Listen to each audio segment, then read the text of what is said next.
What James is thinking? Ah, the height of sophistication. Deep blackcurrant fruit, cigar box scents. Stop! This is too poncy. Now, I enjoy a glass of wine, but I've never had much time for talking about wine. But one day, I met a man in a pub who said he could educate me in the ways of the grape. That's him. Right, right. Oz Clarke, wine expert. What's the first thing that comes into your mind about that wine? Fruit. We've come to France for a month. My mission? To open his mind as well as his mouth. Rustic, old-fashioned French wines. What is that? That's my oscillator. That means you're talking rubbish. So far, he's had me sniffing cow poo and bathing with him in grape juice. I'm so unhappy, you've got no idea. Actually, I've been teaching James how to talk about wine. Tribord fruit salad. And even how to make his own wine. Oh, yes! But how will he rise to this week's challenge to find the perfect wine to go with a very special meal? What is Spam? Spam is a high-quality meat product.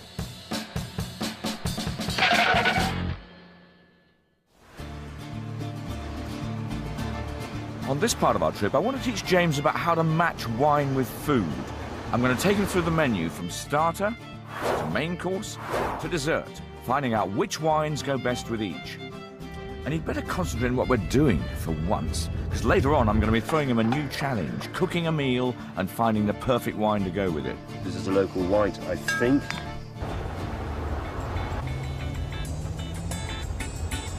Our big wine adventure is taking us through the south, enjoying the stunning scenery on the road to Provence. This area produces more wine than anywhere else in France, and a young breed of winemakers are using new world techniques, borrowed from places like Australia, to produce wine with mass market appeal. One of them will be our guide for the next couple of days. Meet Jean-Claude Masse. Morning. Monsieur. Jean-Claude. Jean-Claude. Bonjour. Very nice to meet you. James, Oz, Clarke. Hi, Jean-Claude, how are you? Jean-Claude is best known for a wine called Arrogant Frog, although he seemed quite a nice bloke to us. He's brought along some local white wines for us to try with something slimy and ugly, tasting of seawater and iodine. Oysters. So today, basically, I've prepared a small program to show you a bit around of what we have here in this region of south of France. We'll have a look at the oysters. We'll see what they do with oysters, how they grow them, you know, on these parks here. Just southwest of Montpellier, this lagoon produces over 12,000 tons of oysters a year. I've chosen them as the first part of our menu because they are notoriously difficult to match with wine. No, oysters are a seafood, so you have to have them with white wine. Any idiot knows that. You're standing like General Montgomery. No, I'm trying to look British. Tiny baby oysters, smaller than a 5p piece, are taken out to these oyster tables, put in mesh bags, and left in the salt water of the lagoon for a couple of months. The water's really green looking, full of fruit, plankton and seaweed, that sort of stuff. That's what oysters eat. Yeah. Then they're brought back to shore and cemented to these long ropes in sets of 3. Aren't we supposed to be going over there?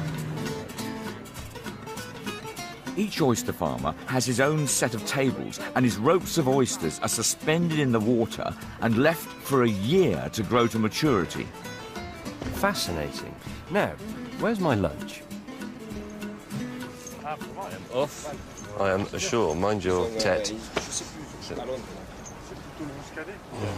I mean, look, you see, there you go. There you've got Oz doing this with his French counterparts, and they're talking about oysters. It's like the wine thing again. They will talk about it, and after a while you think, why actually eat them? Why not just spend the rest of your life talking about it? This is the oyster equivalent of that, fruit moment, and that just drives me up the wall. I like oysters. I'd like to eat some.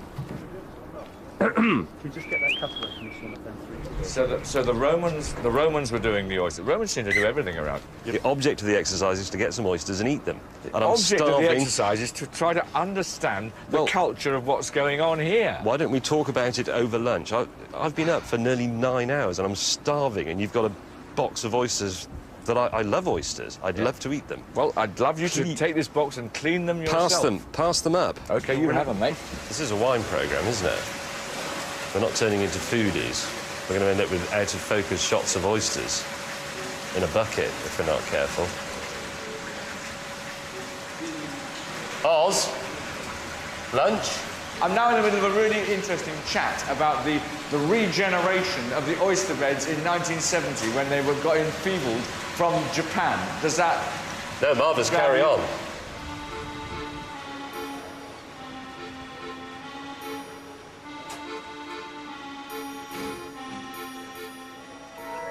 It's worse than I thought. I appear to have lost half a stone since this morning.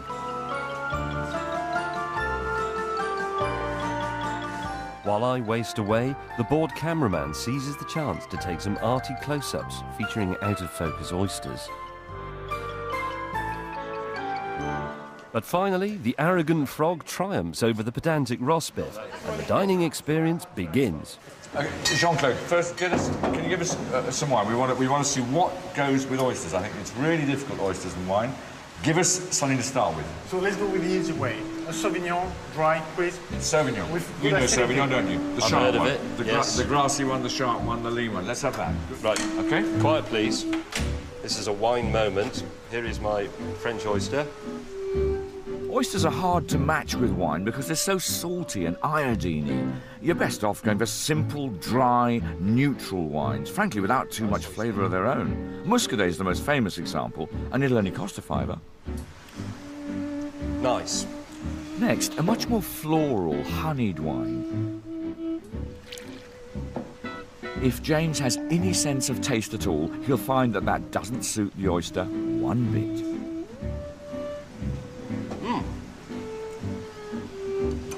The oyster's too salty. Jean-Claude has brought along 6 or 7 local wines. Surely one of them will be right. It's less flavoursome, but it's got more high notes.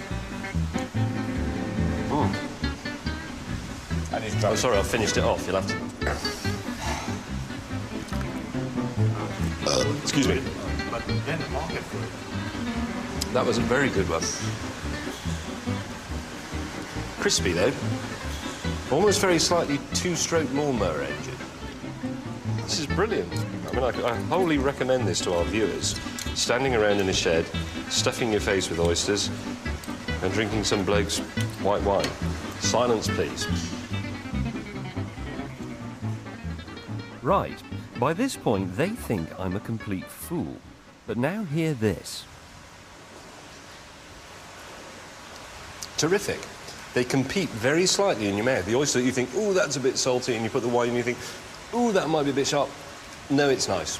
It resolves. It's like, well, I was going to make a musical analogy, but that will... Go on, make another one. No, it's just, it's like counterpoint. You see, in the classical era, music it essentially works vertically as a series of harmonies going that way, but in the Baroque era, it works as a series of melodies. Somebody said, I can't remember who it was, Baroque music is as fatuous as several people talking at the same time, but it isn't, because there is tension in the music going horizontally, but it resolves at the cadences, and that's exactly what happens with that. You think, ooh, oyster, ooh, wine. No, it's nice. You can make some sensationally intelligent comments occasionally.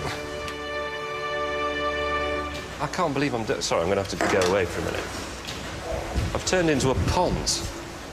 Anyway, our ideal wine for oysters can be had for well under a tenner, and that is a wine result. I mean, the thing about James is that he's so determined to sort of behave like a sort of barroom lout all the time and stand there, you know, pushing his chin out and pouring wine down his throat, that it's a bit difficult sometimes to work out whether he's learned anything at all. But he has, because he has moments of lucidity in the middle of his bombast, when he suddenly comes out with some really good remarks about wine, and he really shows he has understood some of the sentiments, some of the emotions that we're trying to talk about, some of the culture of wine that I'm trying to sort of surround him with. God, I think I ate too many oysters. I need something more red-blooded. So we're going inland to Béziers, beautiful medieval town, and important for wine too. And it's twinned with Stockport, fact fans. Despite appearances, this is still France, not Spain. Every year, the annual bullfighting festival turns the town into one great street party. This is the perfect location for our next wine and food matching experiment. Bring on the main course. This isn't rocket science, but full-bodied, hearty reds do go really well with beef. In the south, that means wines like Coteau du Languedoc or Minervois. They're widely available in the UK for well under a tenner. But why not experiment? Any of the local reds will do. Wait for it. Bull. Not bull. Good, actually. Excellent. Very good. Très bon. Oh, just, That's very good flavour of the bull.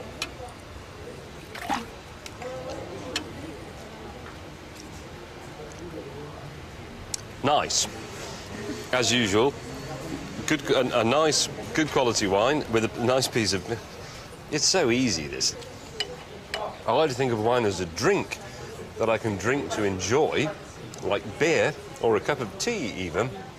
And on that basis, if I take a wine like this one that is nice on its own, I drank this on its own first, it was very nice. I ate that on its own, that piece of beef, it was very nice. If you put them together, the result is even better. I've been sniffing and spitting wine all morning, but not actually swallowed a drop. I need a drink. If I'm ever going to catch up with James's intake today, I'm going to have to dump him and find a bar. Sharpish.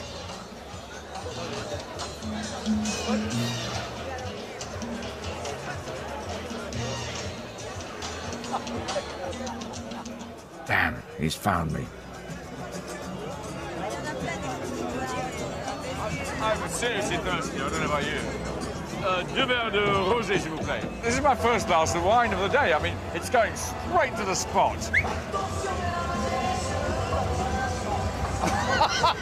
Well, I'm not surprised. Look at him. I mean, he's actually on his 15th or something. This is my first. I'm enjoying myself. Enjoy yourself, James. I'm very interested in wine. I love wine. It's great.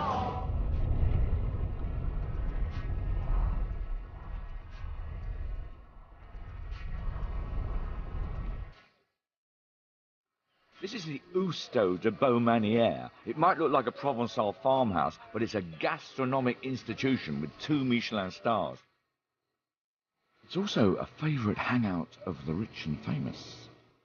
Apparently, Hugh and Jemima are having lunch here today. Whoever they are. The restaurant is home to France's champion dessert chef, and that's why we're here for the 3rd course of our wine and food experiment. Great. We'll find out what goes with Spotted Dick. It's a privilege to be allowed in such a renowned kitchen. I just hope James appreciates that and is paying attention. Don't forget, I'll soon be challenging him to cook us a meal and match it with the right wine, so this is a great chance for him to learn from the experts. If you can distract this bloke, I can probably get one of the... No, I can't.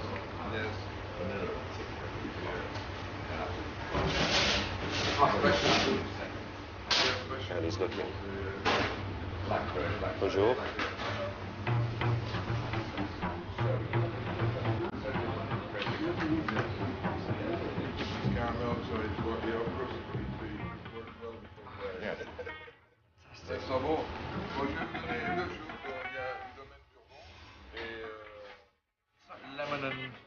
Lemon and... Yes, you have some kind of it, so you try which one. You're eating, James. No, I'm not. Yes, you are. I'm not. You are. You've been eating something. I haven't eaten anything. Seriously, get one. Well, me? You got yours. You get your own. I've had one. It's great. Do you want me to get you one? You were eating, weren't you? I was. Those are really You nice. came in with a look like a little boy being caught behind the bike shed. Do you want one? Quick. Qu'est-ce que c'est, monsieur? Very good. Very nice. What? These 2 sweet wines are made from muscat grapes. One's from the Rhone Valley, one's from Corsica. This visit is about matching sweet wine with dessert. So, champion chef, do your stuff. If you don't fancy a complicated pudding, you can simply have a glass of dessert wine on its own. Wines from the Muscat grape are particularly rich and fruity. Muscat de Rivesaltes, Muscat de Frontignan, Muscat de Beaume de Venise, they're all good. Or you could try ultra sweet Sauterne with blue cheese, a brilliant match. Can I try? No, I mean, can I try making one? Right. Well, this one next to you, so you I would like this one there for reference. Okay. How is this actually going to teach me anything about wine and wine drinking? It's involving you in the whole culture of wine and food. I mean, this is actually the making of a piece of food. Hopefully, it's quite exciting and quite challenging because, especially in the French culture, wine always seems to go with food. In England, it often doesn't. In England or in Britain, we often just drink wine because we feel like a drink. But in France, it always seems to end up going with food. So you've got a chance now of showing how. I quite like the English way. We can do it fast, Jade, if your ice cream is just melting on the plate. Yeah, I know. Well, that was your fault for That'd be nice. talking to me. It's stressing you. Well, it's just a... So which wine is which? This is. That's the Muscat. Yeah. This is the other one. Muscat. There's a Muscat as well. Let's try that.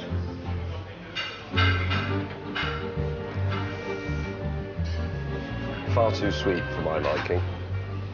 Which bit should I try? Have a This? mouthful of this and then have a mouthful of that and see whether it's still too sweet. It's going to fall apart. It's too sweet for my taste, but it's very good.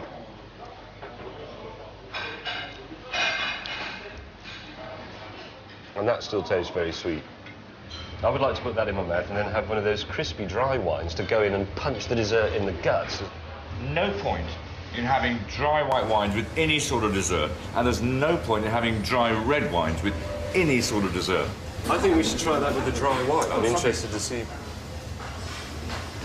So if you like to have the red wine. Qu'est-ce que c'est? That's a vin des Baumes. It's a local red wine. A local red wine. Have a swig of that, then have a mouthful of this, and then see what it tastes like. Right, here we are about to demolish one of the great conceits of wine drinkers, which is that you need a sweet wine to go with the sweet pudding thing. And I shall now demonstrate.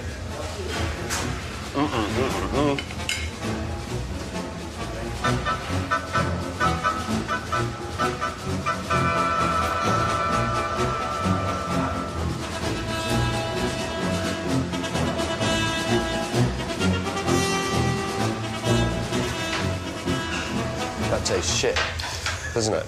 Absolutely right. You can't have a dry red wine with pudding. You can't have a dry white wine with pudding. You've got to make the wine sweeter than the pudding. That's remarkable. That really made that taste revolting. Excellent. That's a wine fact. I'm going for lunch. So, that was a victory for TV's Oz Clarke. And whilst reeling from the defeat, I rather stupidly asked him about his former career.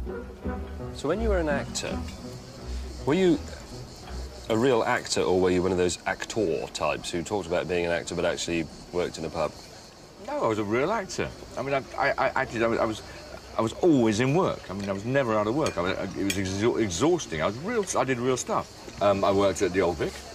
I know what that is. Yeah, fantastic theatre. I worked at Drury Lane, worked at the National Theatre, worked at the Royal Shakespeare Company. All those, you heard of those? I did Superman. I was in the first Superman. I played the first person that Superman ever arrested. Christopher Reeve, I mean, he was a really nice guy. We used to chat a lot because everything took so long. My next film, I was in Who Dares Wins. I was the customs man. And it was absolutely fantastic. And the director said to me, now go to the window, look after him with a thoughtful look. And I went to the window and I kept saying, don't overact this, don't overact, don't just look at him, just look, just think, just look. Michael Crawford did a show with him. He sang these songs like, some of us belong to the stars and that is feeling going. Oh, God. We've been through the menu, and I hope James has learned that there are some wine and food rules it's worth sticking to. But it's also good to experiment. It's nearly time for him to take up my challenge, but first, I'm going to introduce him to one of my favourite French dishes. I'm going to take you to see a fantastic French girl called Irene. I've known her for years. I think she's everything that's good about French girls, and I think you're going to love her. We're heading for the rocky Pic Saint-Loup region, 12 miles inland from Montpellier, where my old friend Irene Tolleré runs a small vineyard. Irene's one of those girls, she sort of gets underneath your skin, and I think it's the same with all of us British blokes. We all sort of We've never quite stopped fancying her. Not quite. That's a super car. Is it? Yeah, beautiful. Right, best behaviour. Irene, Don't go. how do you do? How do you do? I like your at very much. Yeah. Irene's family have been making wine since 1632, but she's nothing if not a modernist. She produces wines like this super fresh 2005 rosé, Rire et Sourire, laughter and smiles. It does smell very fruity. It's good, that. That's the rocks. The rocks. The rocks. They bring everything is more fruity in the Pic Saint-Loup. The apricots that we grow, the grapes that we grow, and so the wines, they really have this fruity characteristic here. It's the rocks of the Pic Saint-Loup. This is the great struggle of the vine against the rocks Yeah. in the territory. Yeah. I've got this same feeling again. You can almost taste the rocky dryness in the wine. I think there's a slight hint of rosehip. Could well be. Well done, me. James, what I like is that I like cars, and I think that there are a lot of parallels between wine and cars, funnily enough, because wine talk can be very boring, as a car talk can be boring. And it's nice to meet somebody who is so knowledgeable on cars and get him to say, yes, that's true, car talk can be boring. So I think I'm enjoying myself tremendously. Me too.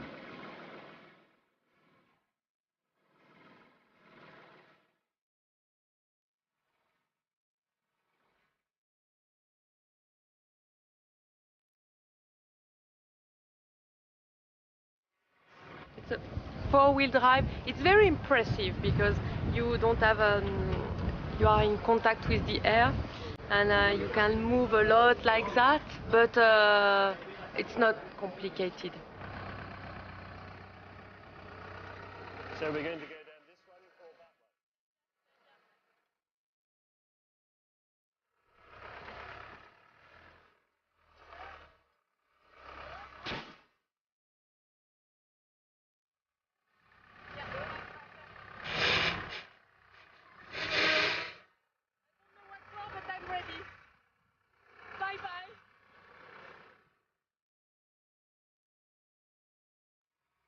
James, I mean, the urbanite James, even to see him doing this sort of rustic stuff is a bit bizarre.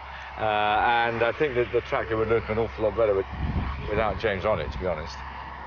Despite James almost knocking down half her vines, the lovely Irene is letting us pitch camp on her land tonight. It's a fantastic location to test James's wine and food matching skills.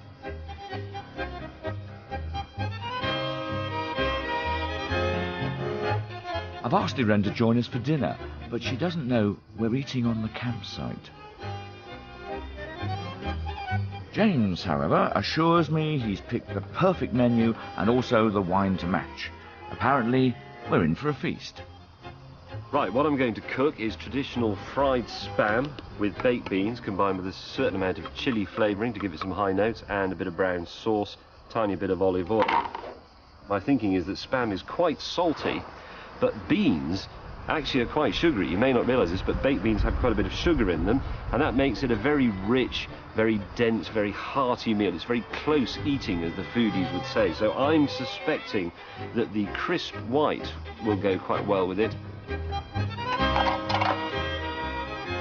There, the end of the block of spam is curved because of the tin, so remove those first because they are aesthetically not pleasing. I'm hoping Irene will like this. I'm sure she'll eat it, and she'll make a show of enjoying it. And then if she's going to be sick, she'll go off and do it quietly elsewhere so as not to embarrass us. But yeah, she's a well-mannered sort of person. I'm sure that's exactly what she'd do. It's what I would do. She really is thinking we're going to take her to some fantastic restaurant in Montpellier.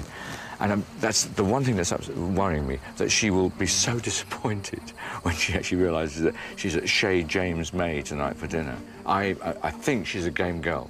I think she'll go for it, but that's the risk.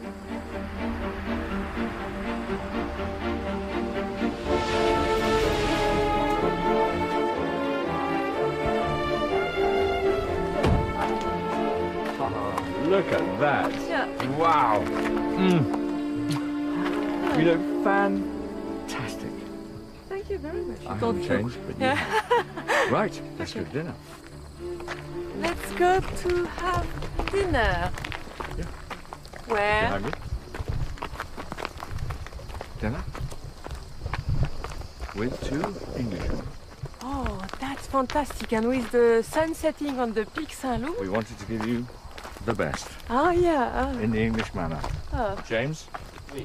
Irene is looking absolutely stunning. Bonsoir, madame. Bonsoir, James. What is that? Okay, the thing is romantic. However, I have a question about what I'm going to eat. Spam avec le beans. What is spam? Spam is a high-quality meat product. And you eat that every day? No, it's a special treat. Special treat. Savour the high notes of the...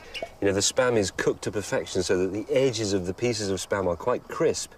They're quite dry, but the centre is still like a foie gras. It's very soft, it's very full of flavour. It's something to dwell upon very slightly. It's like a plateau of taste before you achieve a climax of the taste buds and, you know, the olfactory senses and all those things. But now, please tell me if this complements it or spoils the spam and bean experience for you. The local white wine.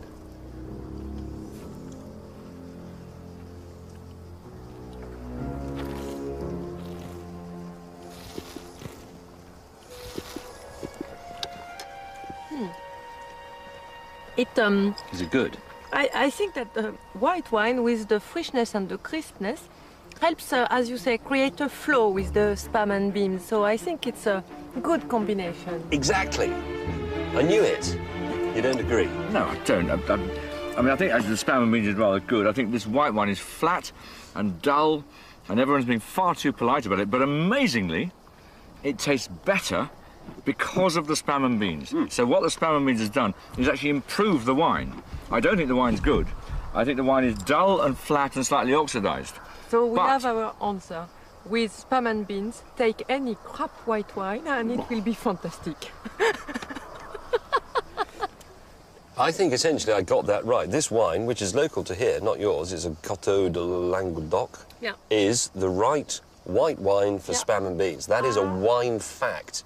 And I must admit, I'm quite surprised because I love England and I've went repeatedly to England and I had never tasted spam and beans before. You weren't mixing with the right people.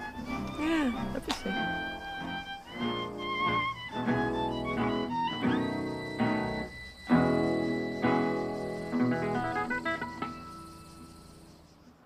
For more information and Oz's food and wine matching tips, go to bbc.co.uk/food.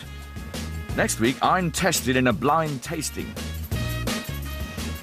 Sounds so. No. I get spooked by some mystic winemakers. My honest belief is that this is paganism and I will be struck down at any second. And it's me who ends up feeling the worse for wear.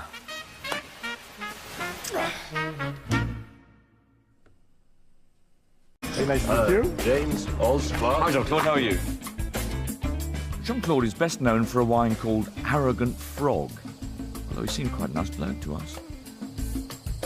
He's brought along some local white wines for us to try with something slimy and ugly, tasting of seawater and iodine. Oysters. So today, basically, I've prepared a small program to show you a bit around of what we have here in this region of south of France. We'll have a look at the oysters. We'll see what they do with oysters, how they grow them, you know, on these parks here. Just southwest of Montpellier, this lagoon produces over 12,000 tons of oysters a year. I've chosen them as the first part of our menu because they are notoriously difficult to match with wine. No, oysters are a seafood, so you have to have them with white wine. Any idiot knows that. Standing like General Montgomery. No, I'm trying to look British. Tiny baby oysters, smaller than a 5p piece, are taken out to these oyster tables, put in mesh bags, and left in the salt water of the lagoon for a couple of months. James is thinking. Ah, the height of sophistication. Deep blackcurrant fruit, cigar box scent. Stop! And This is too poncy. Now, I enjoy a glass of wine, but I've never had much time for talking about wine. But one day, I met a man in a pub who said he could educate me in the ways of the grape. That's him. Right. Oz Clarke, wine expert. What's the first thing that comes into your mind about that wine? Fruit. We've come to France for a month. My mission? To open his mind as well as his mouth. Rustic, old-fashioned French wines. What is that? Like that's my oscillator. That means you're talking rubbish. So far, he's had me sniffing cow poo and bathing with him in grape juice. I'm so unhappy, you've got no idea. Actually, I've been teaching James how to talk about wine. Trebor fruit salad. And even how to make his own wine. Yes! But how will he rise to this week's challenge to find the perfect wine to go with a very special meal? What is spam? Spam is a high-quality meat product.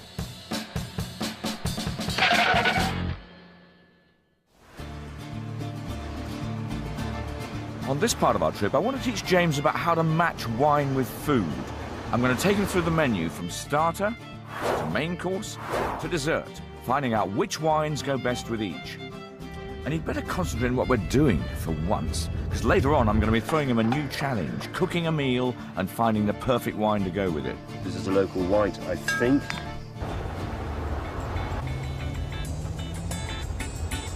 Our big wine adventure is taking us through the south, enjoying the stunning scenery on the road to Provence. This area produces more wine than anywhere else in France, and a young breed of winemakers are using new world techniques, borrowed from places like Australia, to produce wine with mass market appeal. One of them will be our guide for the next couple of days. Meet Jean-Claude Masse. Morning, monsieur. Jean-Claude? Jean-Claude. Bonjour. Get some oysters and eat them. The object of the exercise is to try to understand the culture of what's going on here. Why don't we talk about it over lunch? I've been up for nearly 9 hours and I'm starving, and you've got a box of oysters that I love oysters. I'd love to eat them. Well, I'd love you to take this box and clean them yourself. Pass them up. OK, you have them, mate. This is a wine programme, isn't it? We're not turning into foodies. We're going to end up with out-of-focus shots of oysters in a bucket if we're not careful. Oz, lunch? I'm now in the middle of a really interesting chat about the regeneration of the oyster beds in 1970 when they got enfeebled from Japan. Does that... No, marvellous, carry on.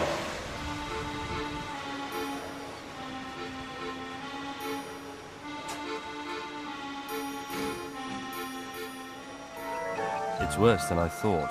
I appear to have lost half a stone since this morning.